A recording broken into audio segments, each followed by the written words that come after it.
Found out my husband has been cheating on me with a catfish. This proved my dad was right, that nobody would ever truly love me. I have been with my husband since 1995, or was with him since 1995, going on 29 years. My entire life has been wasted. I just found out that my husband, who I loved, the one that I had to get over a ridiculous amount of deep-seated childhood trauma in order to trust, it was all pointless. For a week I kept getting this sick feeling and something was telling me to check his phone. I don't do that, so I ignored it, and that urge, of whatever it was, kept getting stronger, and so I finally checked. It physically made me sick. I've never felt so damn worthless, disposable, unloved in my life. I really think I would feel better if he'd actually been meeting someone and having an old-fashioned, cheap intimate affair. He's been being catfished for about the last month. It took 3 seconds and a reverse image search to find 14 more profiles on every platform, including some online adult services sites. The sweet, caring and loving messages me sent her, that's what I wanted more than anything. I've been trying so damn hard to be more laid back. I'm a type A with an anxiety disorder, to be more supportive, less critical and more patient. I even told him, I know I can be short and pushy sometimes, but I'm making a conscious effort to be less stressed and cause less stress. He accepted my apology. I've been doing as I promised, but now I don't know why. What was the point? He knows my trauma came from not so much the beatings as a kid, but the mind games my father would play while kicking my butt. One of his favorites was, "Nobody loves you. They never have, never will. You'll grow up one day and even your husband will figure out he could have done better." I don't like going into detail about everything from back then, but that I explained clearly and told him I couldn't handle being made to feel that my father had been right. I told him, if you want to step out, man up and tell me what's going on. I could handle that. It would hurt, but it would be better than being blindsided with the realization that my father had been right. He told me he wouldn't do that if he even thought about it. He'd leave me first. He didn't do that. My love language has always been small trinkets. I'm happy with a card, just a little something that says, "I was thinking about you when I saw this." That tiny little thing once or twice a month and I'd be over the moon. It's been a few months now since I've got one, but I saw where he's transferred the catfish of over $500 since July 26th. She got the sweetest messages just to reply, "Okay, love you," so he'd send more money. I would have killed to be talked to that way, and he keeps piling it on with her and getting nothing back. He's convinced he's going to leave our life in the southeast United States to go live with her in the upper northeast. He's never met her, or him, whatever. I was speechless. In 45 years, I had never been speechless until earlier tonight. I don't like the feeling. Why am I not good enough? I try and be a friend I'd want. I try and help as many people as I can because I know the feeling of not having help and feeling abandoned. I can't do that to anyone. I'm not a saint, or perfect by any means, but I couldn't do that to anyone, especially him. I feel so dumb. He did exactly what he promised not to do. I feel like everything was sucked out of my chest cavity the second all the air left the room. What in the world did I do that this is my punishment? My life has been wasted. I even messaged her and asked did she know about me. I felt that I needed to know that. She did. She said it didn't matter though because it was just money. No feelings were involved. My feelings were though. I always thought I'd rather have a bad day with him than a great day with someone else. I guess he did not concur after all. I know it sounds insane, but I feel like I would have rather had my butt beaten than this. I was tossed like garbage for nothing at all. He proved my father right all these years later. I couldn't go my entire life without admitting he was right. I just wanted to vent. I don't know what to do from here. I'm afraid I'll lose it and I'll be a blubbering idiot while he's in the house. I can't do that right now. I don't have anyone to talk to be able to wrap my head around anything. My entire life has been wasted. I did it all for nothing. It was just a lie. And I was so damn stupid I never even suspected anything. Thanks for letting me whine. I don't feel better, but I'm over the first hurdle of letting someone know. I hate my best friend, but I'm going to be her bridesmaid. I met my best friend 10 years ago when we were 16. I didn't like her at first, but she saw me laughing and decided she was going to be my friend. And so she would constantly make conversation until I couldn't ignore her and we became best friends. We were both outsiders with us moving from different schools at around the same time, so we never had other friends but each other in our final years of school. As we have grown up, we kept our friendship and remained just as close.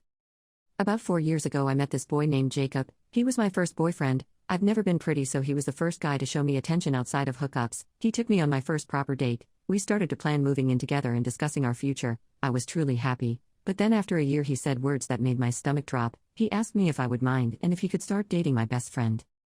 I can tell you the exact details of that day. I had just finished work. I had a really good day because my favorite dog had come in and I was on my way back. My phone rang in the car and Jacob said he wanted to talk. He told me he had been talking to my best friend for a while and that he fell in love with her and wanted to know if it was okay to start dating her. She also felt the same way about him but said he had to get my permission before they took things further out of respect. Sophie, my best friend, has always been the pretty one, which has never been an issue. Of course she is beautiful, I tell her that all the time, so in my head it made perfect logical sense. I just said it was fine. I packed Jacob's things up out of my house and handed them to him with a smile and congratulated them. It wasn't until the next day I even cried or got angry, but ever since, the resentment has been building. It isn't like a I hate this beach kind of resentment. I'm still her friend, but it's like I can't be with her for longer than a few hours or everything she does starts to annoy me. Why does she look at her phone so much? Why does she expect me to buy her so much? Why is everything she says only about her?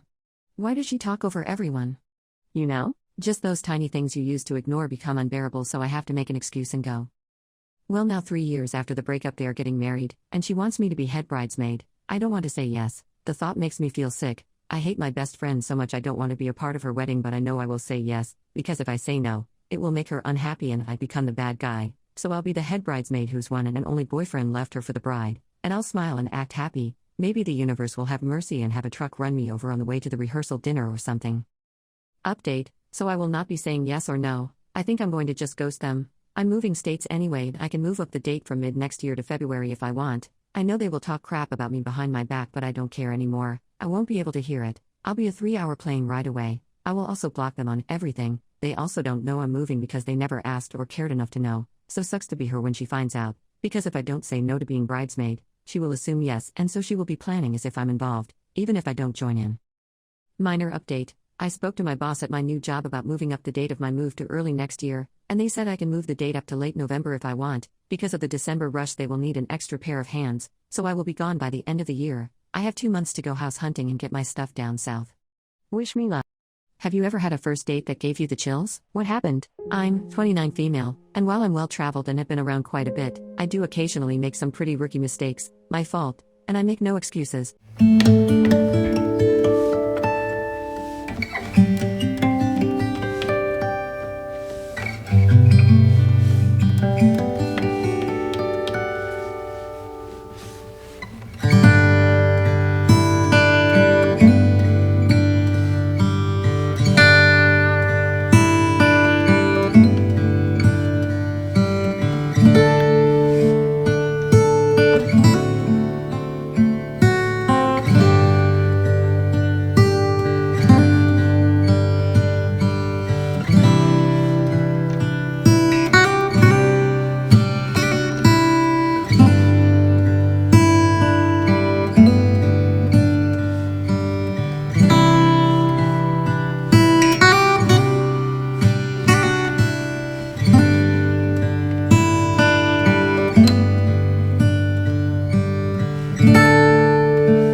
But I don't feel bad about leaving what could have potentially been a dangerous situation. That, along with his random personality change, was enough for me to make the call that I made. As of recently, I noticed that he either blocked me from Tinder or deleted the app. Cheat on me? I'll dismantle your life piece by piece until you have no one and nothing.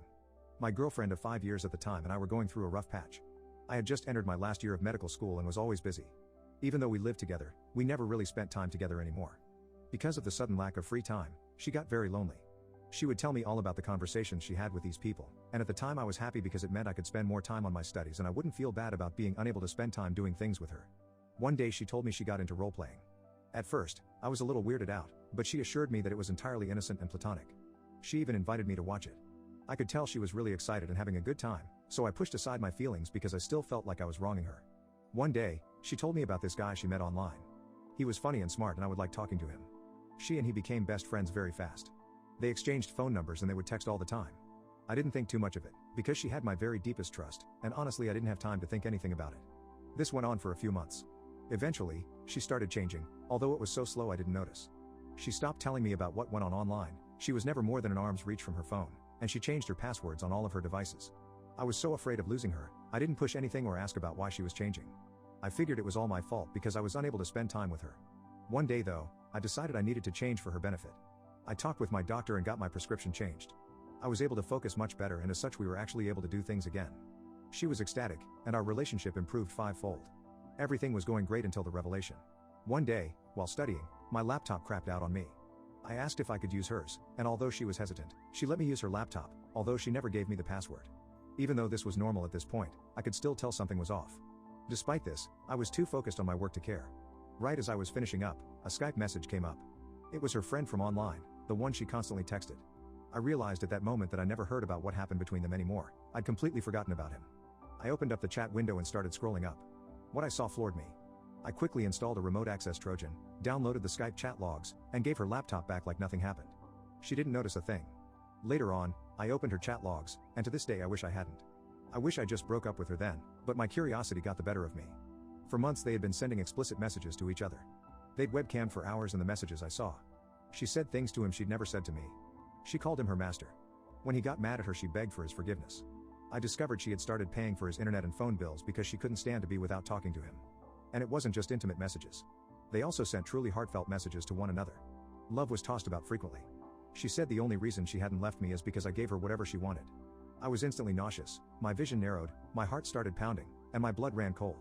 For about 2 or 3 weeks I was in a deep depression.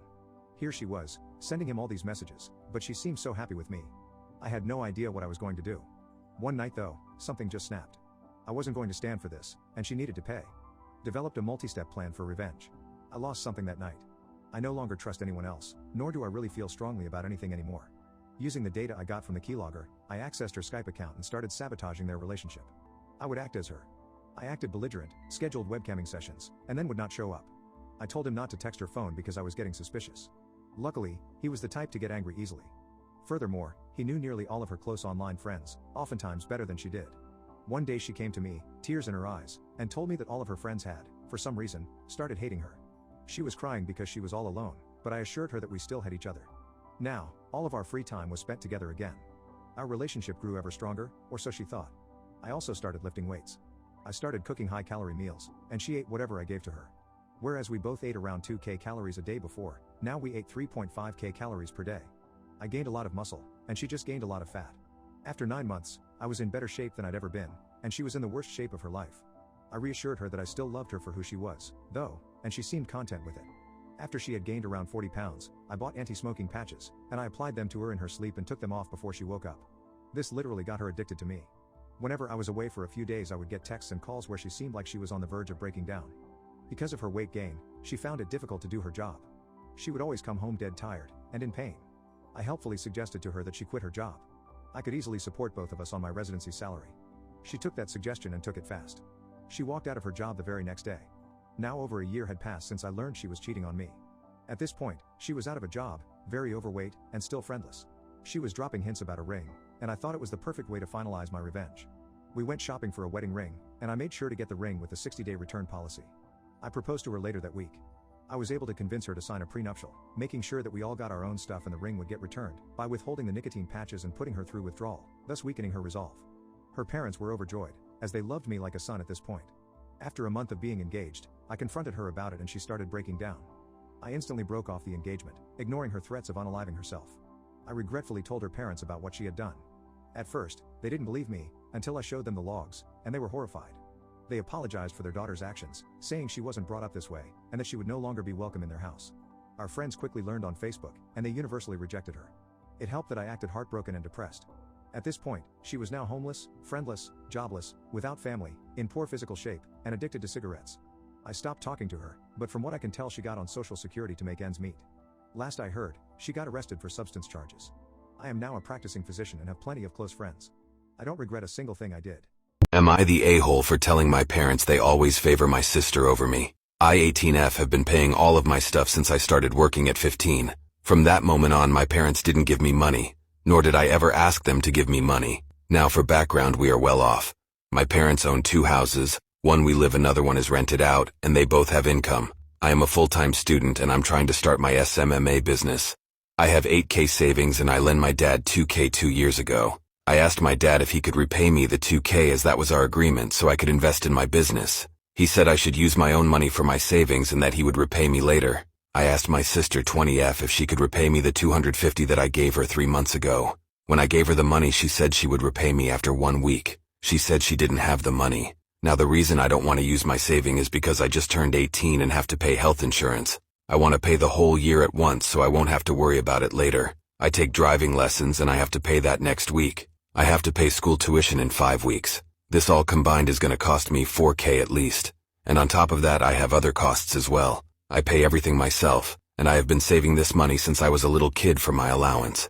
I pay $250 a month and I still save till this day. I also want to buy a car, and with that I have to pay car insurance as well, and I have to pay it myself. My sister, on the other hand, has been unemployed for months, and my mom gives her $250 a month, and my dad pays her school supplies and fees on top of it. My dad got her a car, $3,000, and he pays her car insurance. I asked my mom this time and she said she didn't have any money. Now my mom's income isn't the highest, but I only asked for $200 and she said no. I told my parents that they always have money to give my sister, but not me. My parents said that I'm capable of taking care of myself and I shouldn't ask for money when I clearly don't need it. I got mad and said that I did need the money because turning 18 wasn't cheap, and they should know as they helped my sister pay all of her stuff. And besides, I didn't ask for any money that wasn't mine for my dad and sister. I also said that they always favor my sister when it's about money. I told them that they didn't even ask me once if I needed money when I was using my savings because of my internship that didn't even pay me enough to cover my travel expenses, and that next year I would have to use my own savings again, as they aren't going to help me out anyways. My dad got mad and said that the $2K was his, and that I was able to save it because he gave me an allowance. He said that he was providing a roof over my head and food, water. He said I should be grateful because I now live in a bigger house and room than before we moved, and threatened to kick me out if I ever acted ungrateful again. I honestly don't know if I'm being ungrateful or unreasonable. My mom said I'm TA for talking back and saying all this.